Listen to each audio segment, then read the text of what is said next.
Going, Keith? Great. Good to see you, yeah. So, talk to me a little bit. How are you actually deploying so many light-duty vehicles in New York City government right now? Well, New York City operates the largest municipal fleet in the United States. It's the NYPD, the fire department, the Department of Sanitation. And we have committed to go to an all-electric fleet by 2035 for light and medium-duty vehicles, and for 2040 for the heavy-duty trucks like the fire trucks. And we are making a lot of progress. As we walk here in Central Park today, we have over 4,600 electric vehicles currently serving New York City, out there with our agencies, performing really critical functions, but doing so as zero-emission vehicles, low-maintenance vehicles, quiet, and frankly, a lot of fun. They're great vehicles to drive. So we've made enormous progress. Over 3,000 are light-duty, but we're also beginning to adopt some cargo van electric vehicles, electric pickup trucks. 25% of our fleet is cargos and pickups, so we need to transform that sector, and just making really great progress. And so what would you say is the biggest challenge you've had to overcome right now in deploying so many light-duty vehicles? Well, first off, charging is absolutely critical. So we've had to build out a charging network. New York City currently operates over 1,450 chargers just for the city fleet. Wow. It's probably the single largest charging network in the country, certainly for a public fleet, maybe anywhere. We started with level 2 charging, the overnight charging, but now we're moving on to fast charging. 183 fast chargers. We'll have 200 a little bit later in the summer, and we've committed to 200 fast chargers every year until 2030. 1,776 fast chargers in total to free ourselves from fossil fuels, and really making great progress on that side as well. So we've seen some of the parks vehicles right here, but I would love to check out some of the NYPD vehicles as well. Absolutely. Let's go check it out. So Keith, talk to me a little bit about what actually has not been a challenge in deploying so many light-duty vehicles that you thought maybe would have been a challenge.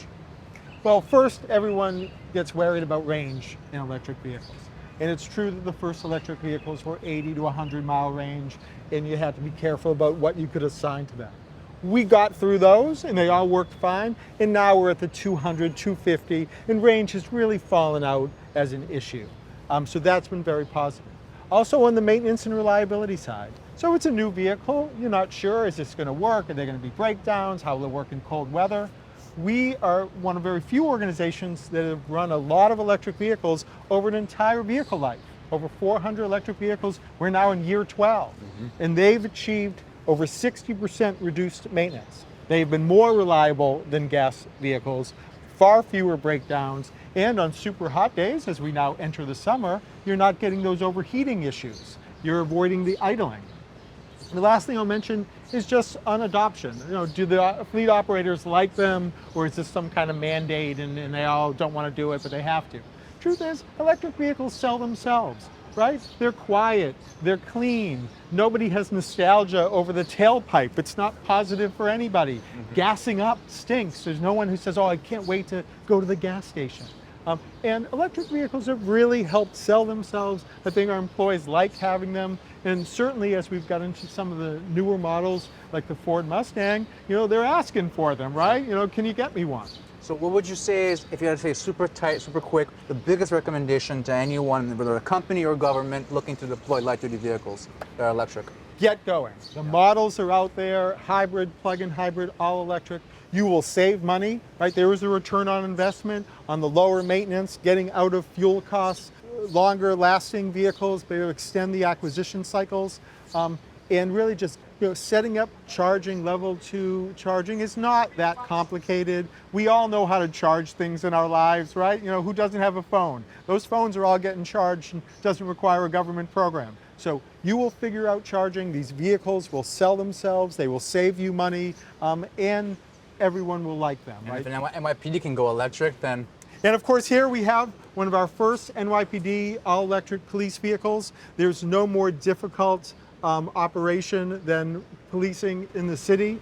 And if we can show that you can do that, and our NYPD officers can perform their absolutely critical and dangerous and important functions, and do so in an all-electric vehicle, then anyone can adopt an all-electric vehicle. There's no one out there that's got a harder vehicle use or more challenging need for a car than what our police officers are doing. So I hear you have some DC fast chargers over there. Want to go check that out? Absolutely. So talk to me a little bit about supply chain issues, which have been delaying light-duty vehicle deliveries.